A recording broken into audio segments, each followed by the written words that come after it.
Vamos lá, dando continuidade aqui nas perguntas. Professor, por que Deus permitiu a escravidão? Muito boa pergunta, interessante e pertinente. A escravidão. Na verdade, Deus não permitiu a escravidão.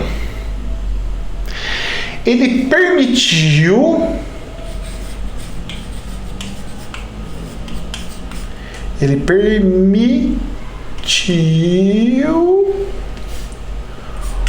humanos controlar humanos. Mas tem uma situação aí interessante. Deus permitiu que humanos controlassem humanos. Mas, professor, se Deus permitiu isso, sabendo que isso poderia acontecer, ele não seria conivente com tal situação? Quebrou as pernas do professor? Meu Deus do céu! E agora? Deus conivente?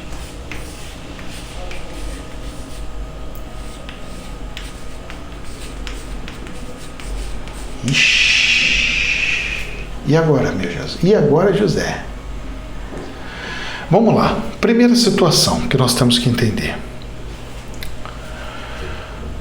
A conivência é aceitar que aconteça, observar aquilo e não fazer nada. Mas, na verdade, Deus faz. Faz. Primeira situação. Deus age quando se pede a Ele. Ou oração. E Deus faz os movimentos, mas Ele exige que você tire a bunda sofá.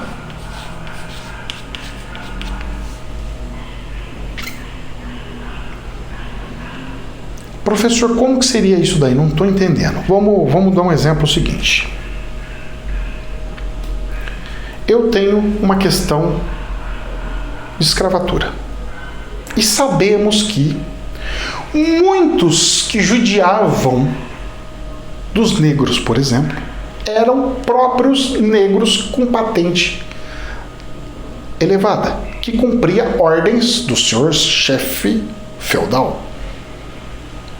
Então já entra aí o primeiro livre-arbítrio. A pessoa aceitou esse cargo e ficou predisposta a fazer com o seu irmão, não que ele gostaria que fizesse com ele, mas simplesmente por temência a um homem, a um ser humano, e não a Deus. Se Deus existisse para ele ou não. Porque depende de onde este veio, a religião dele era totalmente diferente com uma cristã, por exemplo. As crenças são outras, os deuses são outros, a cultura é outra. Mesmo porque lá no antepassado eu vou falar para vocês, eu posso falar, porque eu tive muito mais experiência que muitos negros aqui no Brasil, porque eu vivi e morei em muitos países africanos. Eu morei em Guiné-Bissau, eu morei na República Democrática do Congo e morei em Angola. Além de morar, eu visitei muitos outros, visitei Senegal, visitei muitos países, Burundi, Uganda, mas um monte. E mais as culturas de todos esses países, que eu pegava o carro, o helicóptero, viajava para tudo quanto é lugar. E ali você percebe que nossa cultura é uma, e não significa que tem que ser idêntica dos outros. Então, nós temos, inclusive, uma cultura na Índia, por exemplo. Na Índia, olha só como é que é interessante, tá? Porque eu vou mesclar tudo, porque a escravidão não é só de negro, tá? Pelo amor de Deus, viu? Você pode ter branco escravo, você pode ter índio escravo, você pode ter um monte de situação. Escravidão é no sistema de você faz tudo o que eu mando, você tem um dono de você. Então isso é mais ou menos o resumo da ópera. É que aqui a gente foca muito na nossa cultura, na nossa situação. Mas nós não podemos enxergar só aqui, nós temos que enxergar o planeta, porque Deus criou o planeta e nós temos que sair desse mundinho e ir para um mundão aberto, todo gigante.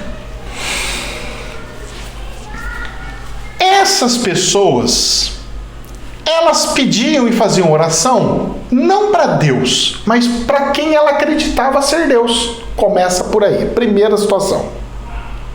Seria mais ou menos que você fazer rituais e pedir para o plano espiritual que ele sanasse a sua situação. Fizesse uma magia, fizesse uma entrega, sei lá, como é que você pode fazer, depende do seu país, de onde você está.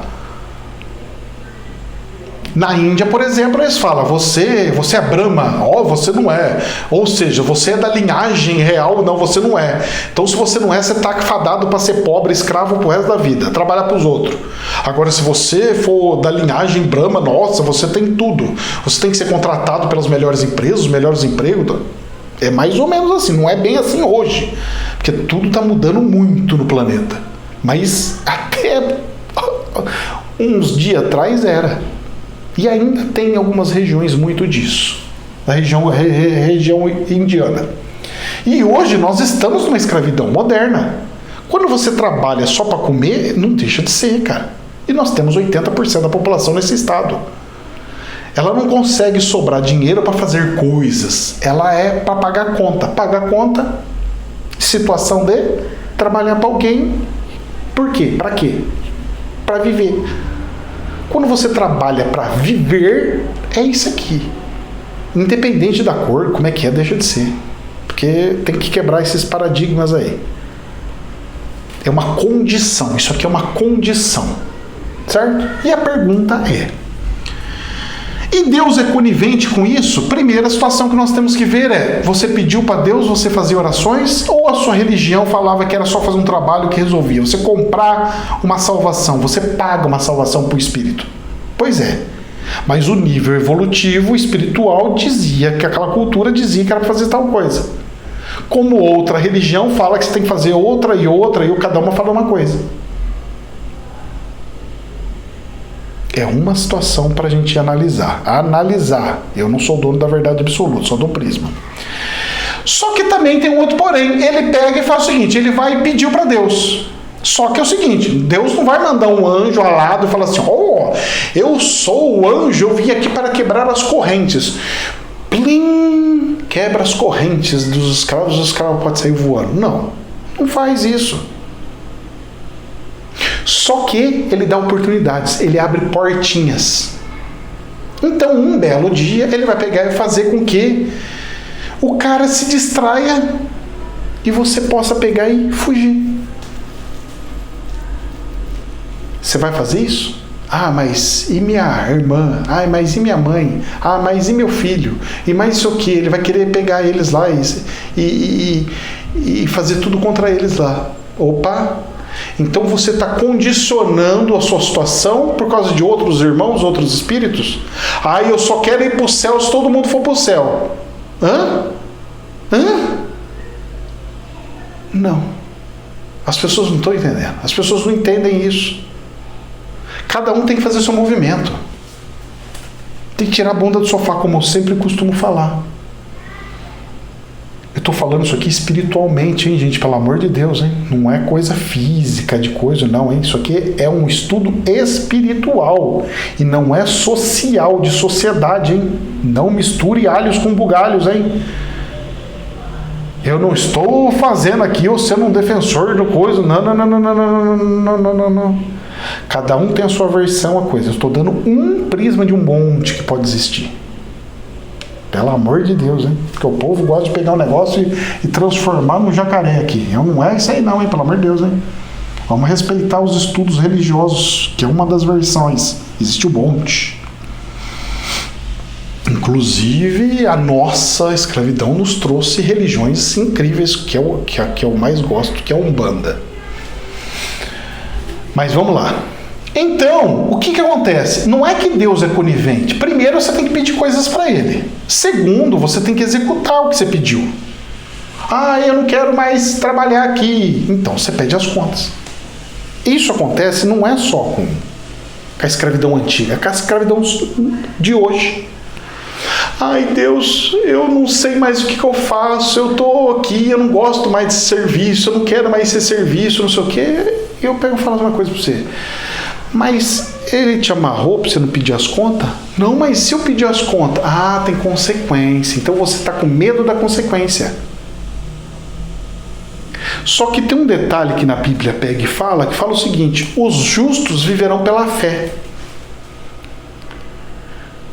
Se você tomar uma decisão e tiver fé que Deus está contigo e Ele vai te ajudar, você vai arrumar outro emprego. Você vai achar um lugar que ninguém habita, que ninguém faz, você vai conseguir construir sua vida lá. N situações. O que você quer é que apareça um anjo e fale assim para você: olha, pode ir tranquilo, que eu estou fiando e te dando uma promessa que vai dar tudo certo na tua vida. Filho, assim não. E você já tem essas respostas, que é, na verdade, as intuições. Só que você teima em não acreditar na sua intuição, você teima em não acreditar nas coisas. Isso aqui é muito complexo. Eu não gosto de travar em raças humanas. Porque espírito não tem raça, cara. Espírito não tem cor, não tem coisa. Eu não gosto de enxergar nisso aqui. Eu vejo isso aqui, essa desgraça aqui ainda, nos dias atuais, com as pessoas não conseguindo ter salário, cara. Numa dificuldade de viver. E aí as crenças falam assim: é karma, é karma, é karma. Não, é falta de incentivo de fazer com que as pessoas ajam, saiam daquela situação e acreditem que ela pode pegar, comprar um fardo de água e vender num semáforo, que ela vai ganhar mais do que ela estava ganhando. É que ela acredite que ela pode pegar e ir para outra cidade, outra situação, mandar o seu currículo que você vai ser chamada. O duro é quando a pessoa acha que aquilo foi que Deus que mandou e fica falando amém para tudo aquilo, para aquela situação, e não faz. Ai, mas eu não vou tomar uma decisão dessa, porque vai que eu morro ou acontece alguma coisa com a minha vida. Então você não acredita em Deus, desculpa.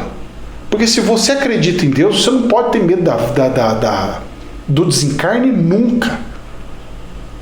A fé, ela não permite, cara. O crer no espiritual, quando conhece o espiritual, ele não permite. Você tem esses medos. Você simplesmente vai e faz. Mandou fazer, eu vou fazer. Depois eu vejo o resultado. Aí nasce, as coisas brotam. Tem que fazer. Se vai dar certo ou não, é outros 500. Aí faça. Gente, jamais é verdade absoluta. Eu não sou o dono da verdade. Eu dei um prisma de um monte que pode existir dentro da espiritualidade, tá? Então é um prisma e não uma verdade absoluta, porque eu não dou verdade absoluta. Cada um sabe a sua devida dor e cada um sabe o que de fato passou na própria carne. Não sou eu que vou falar como é ou deixa de ser a vida de cada um. Eu só estou dando um prisma para as pessoas entenderem que não é culpa de Deus, mas sim dos humanos fazendo coisas feias e erradas com os próprios irmãos. Que haja amor e assim haja luz. Jamais a verdade absoluta. Que Deus nos abençoe. Namastê.